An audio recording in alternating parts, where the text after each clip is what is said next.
As-tu déjà vécu une situation où tu avais l'impression que le monde ne te reconnaissait pas? Ils avaient une image de toi qui était complètement à côté de la traque, une projection qui faisait absolument pas de sens.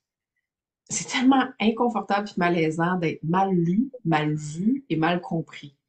Puis ça laisse un goût amer de réaliser qu'on n'est pas du tout la personne que les autres pensent qu'on est. Puis c'est une perception qui est souvent associée à des fausses attentes de Hmm. leur part.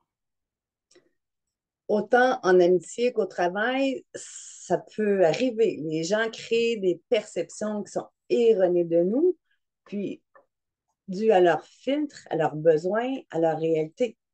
Puis constater l'écart de la perception versus nous, comment on se scanne, mais ça crée une déconnexion dans la relation. Alors, ici Martine et Suzanne, ma collègue, nous sommes soul designers et coach de vie. On accompagne ceux qui sont en ligne à créer avec intention une vie connectée au rythme et à l'expression de leur âme. Fait qu'est-ce qui arrive quand on se fait mal lu comme ça? Bien, Ouais, souvent, la question qu'on a tendance à se poser, c'est qu'est-ce que j'ai fait qui leur fait croire ça? Donc, ouais. pour conserver la relation, on a un réflexe de jeter un regard critique sur soi. Mais le danger avec ça, c'est que ça crée une déconnexion, mais avec soi. Parce que dans ce moment-là, on a tendance à vouloir s'adapter à l'autre, on essaie de comprendre l'autre au-delà de comprendre nous. Mais la question qu'on devrait se poser, mais qu'on n'ose pas toujours s'avouer, c'est, attends, là, si l'autre personne me voit comme ça, est-ce que cette relation-là vaut vraiment la peine d'être poursuivie? Donc, on est dans le questionner la connexion à l'autre et non la connexion à soi. Donc, c'est aussi d'évaluer le degré auquel on est reconnu, on est désiré, on est apprécié par l'autre dans la relation. Et c'est d'évaluer aussi la qualité de la réciprocité. Donc, est-ce que c'est une relation qui est donnant-donnant, gagnante-gagnante, ou est-ce que, au contraire, à l'échange, il y a quelque chose là-dedans qui n'est pas pour moi? Hmm.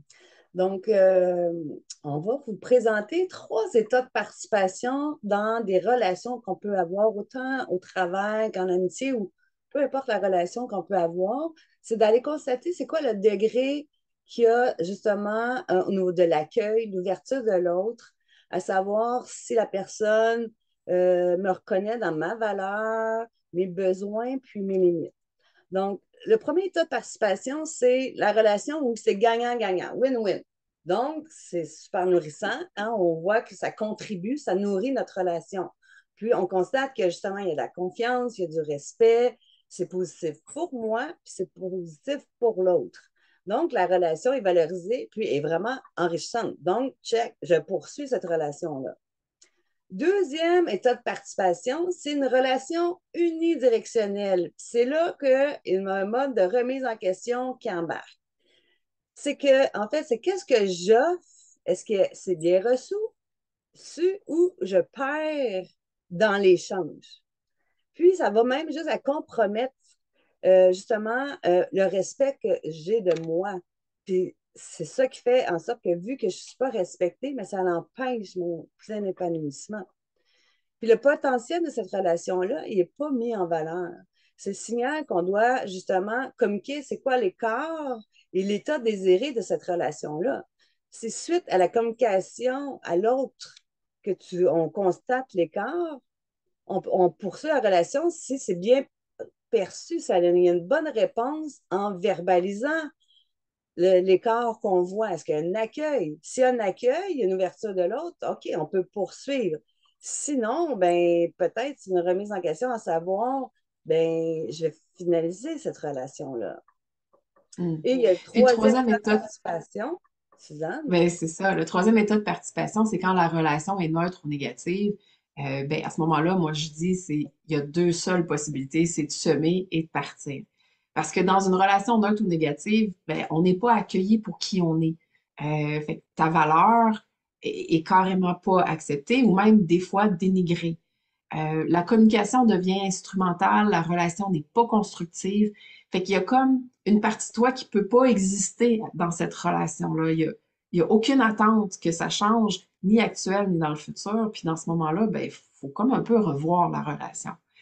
Quand la relation est neutre, c'est-à-dire qu'il n'y a pas nécessairement d'effet négatif, ben, on peut avoir de la compassion pour l'autre. On veut vouloir investir, si on veut, l'espoir de la relation, du potentiel de la relation que l'on voit. Donc, à ce moment-là, on peut semer des graines, on peut ouvrir la communication, on peut placer, si on veut, des balises pour une relation future, mais il faut quand même partir.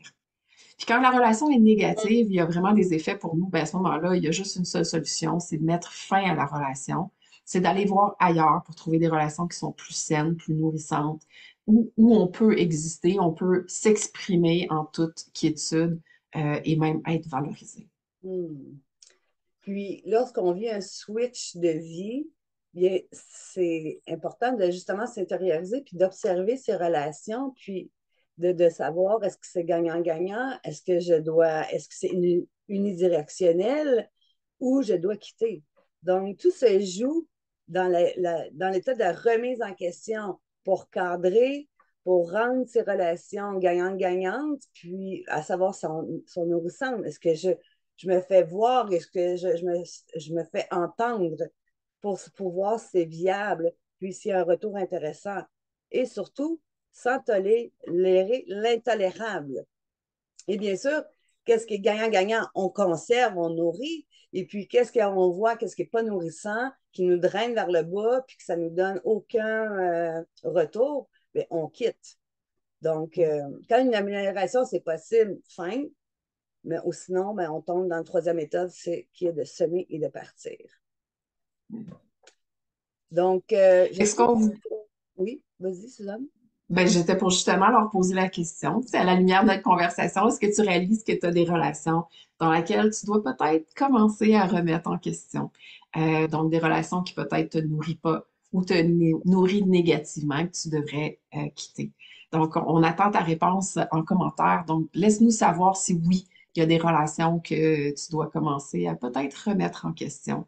Et si jamais tu as besoin d'aide pour avoir cet éclairage-là, ben, tu peux tout le temps revisionner notre petit vidéo ou aller télécharger notre guide, les 4 piliers d'un switch de vie pour débloquer ce qui t'empêche de te réaliser. Le lien va être dans la description et va être sur notre site web aussi.